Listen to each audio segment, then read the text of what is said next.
Halo sobat jagoan yang sukanya baku hantam dan kekerasan, yang lagi rebahan ataupun lagi santuy di pinggir kali.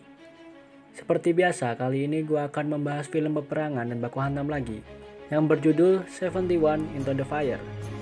Film ini diambil dari kisah nyata, yang menceritakan pada tahun 1950, kakek kalian Kim Dwa-sung berencana menyerang Korea Selatan, memiliki ideologi kapitalis yang didukung oleh Amerika dan Korea Utara didukung oleh Cina dan Uni Soviet. Tentara Korea Selatan yang kalah jumlah akhirnya memutuskan mengambil para pelajar untuk dijadikan tentara. Nah, untuk mengetahui kisahnya lebih lanjut, mari kita simak dulu intronya. 笑って死んだ戦友が天皇陛下万歳と残した声が忘らりょか。 Film ini diawali dengan scene seorang anak yang berada di sebuah peperangan, yang gue sebut aja namanya Tole, karena belum dikasih tahu namanya. Dia sepertinya bertugas sebagai tentara pelajar yang membantu membawa amunisi dan persediaan pasukan Korea Selatan. Scene beralih, terlihat ada komandan pasukan Korea Utara dan bala bantuannya datang. Nah, komandan ini gue namain Pak D aja biar lebih mudah jelasinnya. Scene beralih lagi ke Tole, di mana dia disuruh membawa persediaan amunisi senjata ke garis depan. Kemudian dia memberikan amunisi tersebut dan kembali lagi ke posnya. Baku tembak pun terjadi antara kedua kubu. Tole yang masih pelajar dan belum tahu tentang perang hanya bisa ketakutan dan diam saja. Sampai tiba-tiba di depannya terdapat sersan dan komunis yang sedang baku hantam. Dan sersannya ditusuk karena ketakutan dia tidak dapat menembak komunis tersebut. Akhirnya sersannya Sekara dan komunis pun mati ditembak tentara Korsel yang datang. Pak D dan bala tentara pun datang dan akhirnya pasukan Korea Selatan dapat dipukul mundur. Tole dan sersannya yang sekarat dan yang lainnya pergi ke Pohang. Untuk menghentikan laju tentara komunis, pasukan Korea Selatan merusak jembatan dan hal itu menyebabkan warga yang mengungsi tidak dapat menyeberang ke Pohang. Pak D komunis disuruh pimpinan partai untuk menyerang Sungai Nakdong. Akan tetapi karena ambisinya dia menyerang Pohang dan menghiraukan perintah pimpinan partai. Scene beralih di Pohang di mana sersan yang sekarat tadi akhirnya meninggal karena kehabisan darah dan si Tole sangat terpukul akan hal itu. Tiba-tiba datang seorang kapten yang gue panggil aja namanya Mamang yang merupakan teman dekat sersan. Mamang tersebut ikut sedih atas kematian sersan. Dan Mamang diperintahkan untuk bergabung ke Sungai Nekdong. Mamang bertanya siapa yang akan menjaga Pohang. Dan ternyata yang menjaga Pohang adalah tentara pelajar yang baru dikirim. Di sana juga ada 3 anak yang direhabilitasi akibat kejahatan mereka yang turut dipanggil untuk menjadi tentara pelajar. Gue namain aja 3 anak Badung ini yaitu Bedul, Gembul, dan Tuyul. Mereka anak-anak nakal dan susah diatur. Tentara pelajar yang baru berjumlah 68 dan tentara pelajar lama ada 3. Jadi semuanya berjumlah 71. Tole dan 2 temannya sebagai tentara pelajar yang lama diberikan amanat untuk menjadi pimpinan mereka. Mamang mengamanatkan kepada Tole menjadi seorang kapten. Tole bertugas untuk memimpin teman-temannya untuk menjaga markas di Pohang. Pasukan Korea Selatan yang mengira pasukan bantuan komunis tadi pergi ke Sungai Nakdong. Maka mereka juga pergi ke Sungai Nekdong untuk membantu pasukan Korea Selatan lainnya. Akan tetapi, Pak D komunis dan pasukannya pergi ke Pohang dan mencoba memperbaiki jembatan yang rusak tadi, serta mengirim beberapa pengintai terlebih dahulu. Dan tentara pelajar belum menyadari hal itu. Tentara pelajar yang masih belum berpengalaman diajari tata cara menembak dan berperang. Akan tetapi, 3 anak nakal itu malah ada di gudang persediaan makanan dan santuy-santuy aja. Dan di sini ada kejadian ceroboh yang dilakukan oleh Gembul, di mana dia malah menarik tuas peledak dari granat dan membuangnya ke gudang. Mereka bertiga lari dan gudang pun hancur beserta persediaan makanan tentara pelajar untuk seminggu. Hanya menyisakan 2 karung jagung saja. Tole dan teman-teman lainnya tidak menyukai perbuatan anak-anak nakal tadi. Dan anak-anak nakal tadi tidak peduli dengan hal itu dan meninggalkan tempat itu begitu aja. Malamnya mereka bercanda ria dan menari-nari. Ya namanya ABG ya gitulah. Tiba-tiba Tole datang menghentikan mereka dan menyuruh mereka untuk tidur.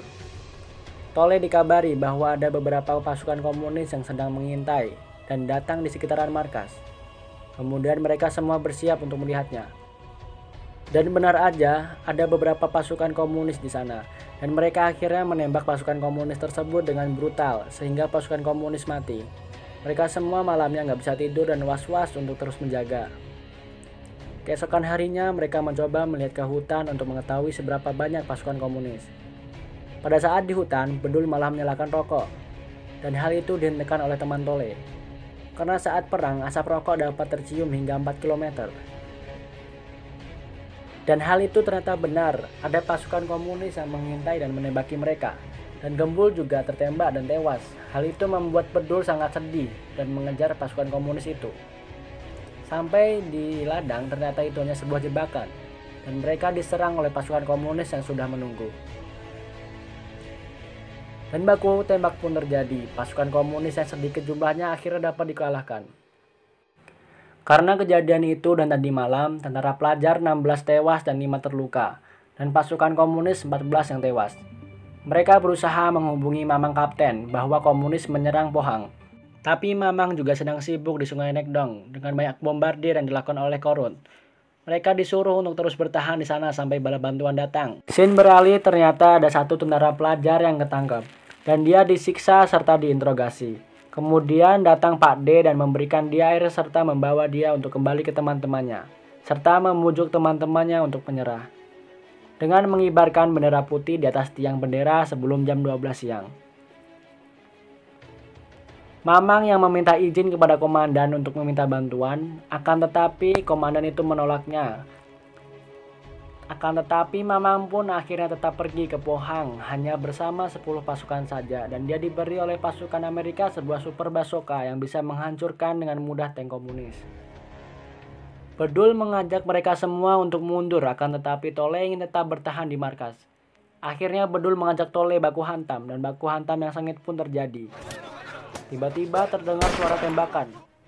Ternyata itu adalah teman yang terluka yang harus ditembak mati untuk menghentikan penderitaannya. Mereka berdua berhenti berkelahi. Bedul dan Tuyul memutuskan untuk pergi ke Sungai Nekdong hanya berdua saja, dan yang lainnya tetap bertahan di markas. Akan tetapi saat di perjalanan, Bedul dan Tuyul melihat tentara komunis membawa senjata modern dan amunisi. Akhirnya mereka mencoba membantu kemudian membunuh para komunis tersebut. Mamang dari Sungai Nekdong langsung menuju ke Pohang. Di lain sisi, Pak D komunis bersama tentaranya yang sudah ada di dekat markas dan menunggu hingga jam 12 siang. Mereka menunggu apakah tentara pelajar akan menyerah.